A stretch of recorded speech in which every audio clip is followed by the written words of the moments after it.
Hello my friends, it's the Game Boy Geek here. Today, it's all about the tea. You'll be a tea merchant that'll be securing tea clipper contracts and improving your tea plantation. Chai, Tea for Two is a dice worker placement game where you'll build your field's tableau and navigate tea through different production steps. It's for 1 to 2 players, plays in 25 to 45 minutes, for ages 8 and up, and published by Steeped Games. Now it's on Kickstarter right now, so I'm going to show you how the game works, and I'll see you on the other side.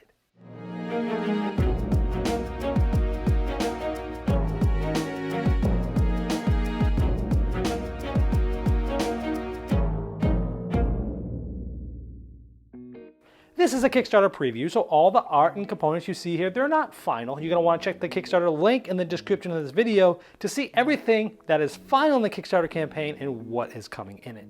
Now each player is going to be a tea merchant, and you'll get an asymmetric card that will help you score differently at the end of the game. You're going to get some tea workers, in this case red, the other player is going to have blue. You'll have your own tea plantation board, and there's a really cool start coin here that I want to show you. Again, check the Kickstarter link to see all the details of this. Now over the course of the game, you're going to be gathering different types of tea leaves, and they're going to be following through your plantation board, following where that tea goes, and then eventually going to the docks and going off to ships. And once the ship is full, it's going to sail away and you're going to get points, and you're trying to get the most points and being the most efficient to do that. Now here's the rest of the game set up. It's absolutely beautiful how all these little individual boards sort of paint a panoramic, and you're going to be doing different things and placing workers out and taking different actions. So let's tell you how a turn works. Now the game is played through multiple rounds. At the starter round, the player with the start player token is going to be able to move the tea assistant to one of these harvest tiles. This is the way it looks. Usually you'd have it standing up and it's sort of walking, but I want to show you sort of the outline of what this looks like. Now, the player that has that token is going to move this 1 to 3 harvest tokens. So it could go here, here, or here. Now this is going to tell what both players get, because all these are different types of tea leaves which correspond to those leaves that are on your plantation boards. Each player has their own board. So here you're going to go to one of these. It's going to allow both players to get the tea shown and a certain amount of other tea and or movements of that tea. Let me show you. Let's say, that player, hey, we're going to be working a lot on purple, so this is going to score us 1 extra point at the end of the game. This is our tea merchant card. So let's say the first player moves it to here. Now, normally you'll just move it on here, but for the sake of showing you what's here, I'm going to put it right next to it. So both players are going to get both of those teas. Now, each of these teas come in these really nice tin containers showing the icons of what those leaves are like. And then once you take the tops off, you have the wooden, beautiful components inside of them. So both players are going to be able to get each of those, and they'll place them at the bottom of their plantation board. Now because this was also a 2, each player gets to take 2 unique teas and or have movements. Let me tell you a little bit about this. So you could take 2 more tea, and they have to be unique from each other. Meaning, even though I took purple and yellow before, I could take another purple and another yellow. I couldn't take 2 purple or 2 yellow or 2 of any yellow that are the same. I couldn't take 2 of these blacks. I could take any 2, but they have to be different, and it doesn't matter whether I took them from the beginning of that tile or not. Or I can use sort of a movement up to the different spots of the board. Now, actually, both of these, if you look, their icons are here, so they're going to end up going this way. And so instead of taking 2 of the tea, I can move them. I can move maybe this one up 1, this one up here.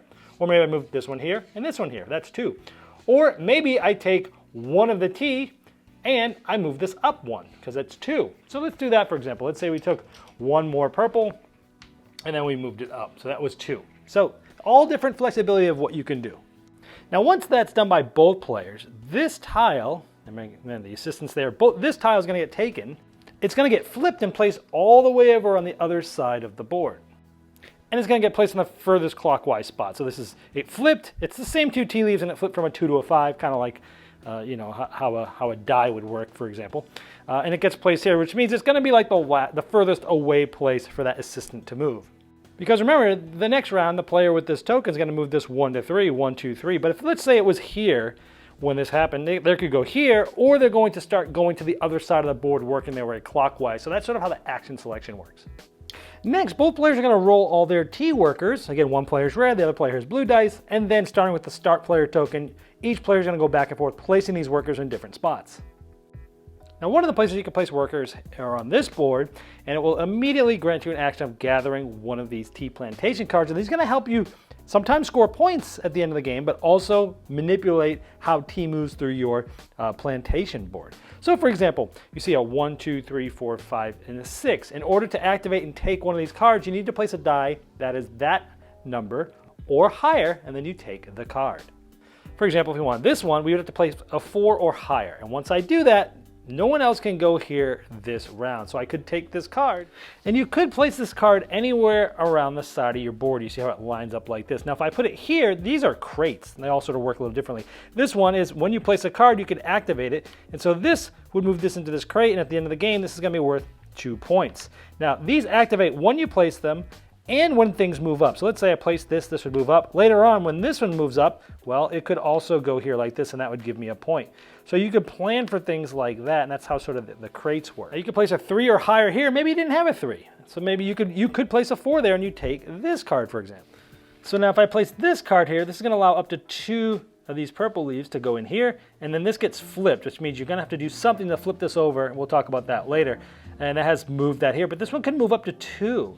So you might put it here in planning, and then over the course of the game, maybe you move this up, and then you have an action that moves them both up, and as soon as both of these get here, they would essentially move and then flip. So a lot of this is setting up sort of forward planning and trying to timing your movements and such to get on those cards at the right time. And different cards do different things. Like this one will just simply move up a white T1, but it's going to be worth a point at the end of the game, for example. This one is sort of a blooming T, and however many of these cards you have are on your plantation board at the end of the game, you get a certain amount of points. You know, 1, 3, 6, 10 points for 1, 2, 3, 4 or more, and you get 2 more points for each one after that. So these all do different things. This one will move up, say, a green and a black, but then again, you flip it. Some of them, like this one, allow you to essentially sort of swip or swatch things, like the fermentation card here.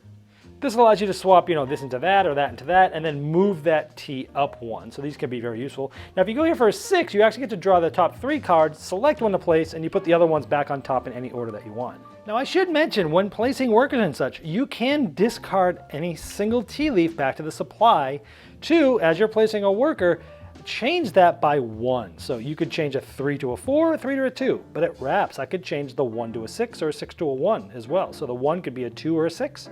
The 6 could be a 5 or a 1, for example. So you can do that when you're placing your workers.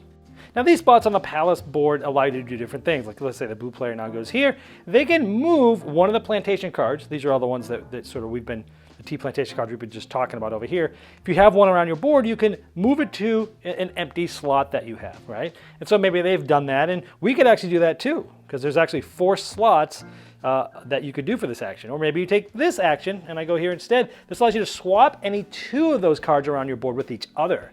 Or maybe the other player really wants to be the first player next turn. They'll get this, and they'll be able to have the first player token. Or maybe you go here, and this one allows you to essentially flip all of the cards. So some of those cards, as I showed you earlier, have this icon that once you use it, you flip it. Well, this is one way that you can unflip a card, is by going there.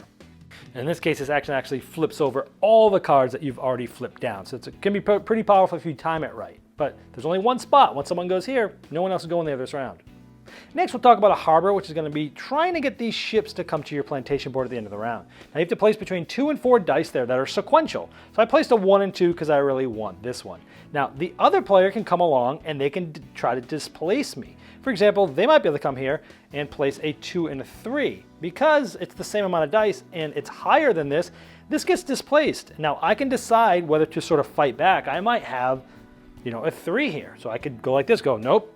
That's it. So you can keep actually going back and forth until someone decides not to displace the other, what they're done. Whatever one, however it ends, the one that's being displaced can move to another ship. If there's no legal ship to move it to, then it would go back in their supply. So you're sort of fighting over these things and being able to react immediately to those. So you're trying to do this because these are going to be given at the end of the round, whoever sort of is on that ship, if you will. So these are going to be given at the end of the round, whoever is on those ships. And if you get the one that's on the deck, you can look at the top 3 cards, pick the one you want, put the cards you didn't select on top in any order.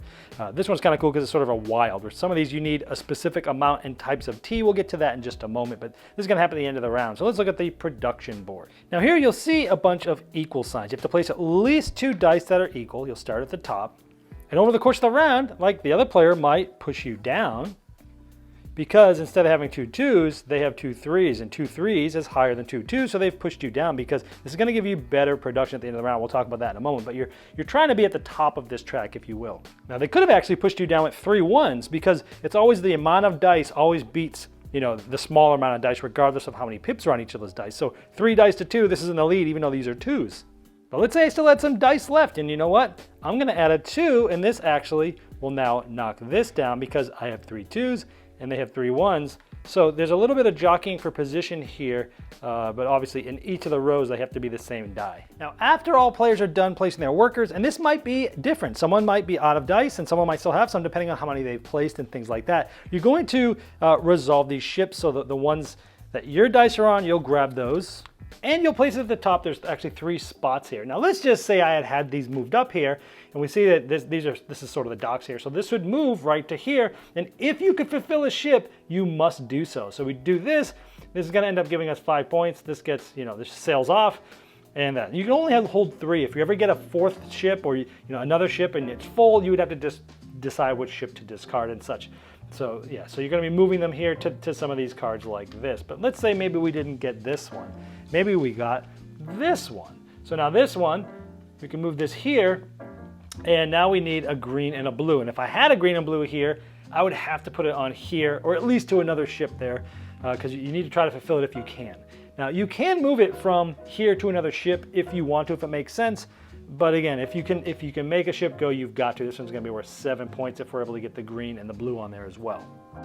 Now, in the game, you can play to have 3, 4, or 5 ships to be the end of the game, the end game trigger once you've finished the ship. So, you know, if you're using just 3 ships, it's about a 25-minute game. If each player needs, a player needs to get 5 ships, then it'd be about a 45-minute game. Otherwise, you'd start a new round and restock the board and reset things up in a specific way. And whoever's holding that first player coin, which might be the same player, would go again. Now let's say we've had fulfilled these 3 ships, and now it's the end of the game.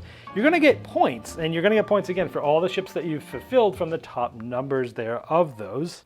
As I showed you earlier, you might have crates on the side of your board filled up, and those are going to be possibly giving you points. Maybe you'll get points from the blooming T cards with how many of these you have that I've described earlier. And maybe some T Plantation cards that you had them. Maybe this gets you a point, and you'll get a point for this whether it's face up or face down. And then you look at your sort of T merchant card, and I'll get 1 point for every fulfilled or even unfulfilled ship that's that's here waiting. So I would get 2 points, 1 for this one, 1 for this one. And maybe you have some T Plantation cards around that have that same icon. That would get you a point too. And so you'll get points from that as well. And then whoever has the most points is the winner. Now there's a couple of advanced variants. There's the back side of the board, which is a B side of the board. You'll see that there's these sort of thick lines here. When you move T, it actually converts to another aspect. So like this yellow one will go up here, and you can decide to go here or here. If you go here, you'd replace it with the green leaf. If you go here, you would replace it with one of the white leaves right on that side of the board. So it gives you a different, another level of depth of the puzzle to figure things out. And you can see that, this area is definitely a little more interesting. Like this one, lots of different ways that you can go and such. Also, you remember the T merchant card that you got at the beginning of the game? You can play with the B side of those, and each of those have sort of a special ability that you can use once per round. And these do different things like adding a T token of your choice to the bottom of your board, or swapping T Plantation cards, moving them, flipping them, things like that we've already sort of talked about, or possibly even adding or subtracting 1 pip to a single die. Now there is a solo mode where there are these solo year cards, and essentially you'll be shuffling these up, or you can play them in sequential order and only 1 will be flipped over per round. Essentially it will tell you specifically what that AI player is going to be doing and which dice they're going to be placing which round. Well, there you have Chai T for 2, and as I showed in the overview, you'll be using your T worker dice to drive your strategies to bring your T through production and off to ships. Now, if you'd like to see all the final art and components and all the different pledge levels available, you can click the link below me. It's right in the description of this video. Now that's going to take you directly to the Kickstarter project page, and I'm sure the fine folks at Steep Games would love your support.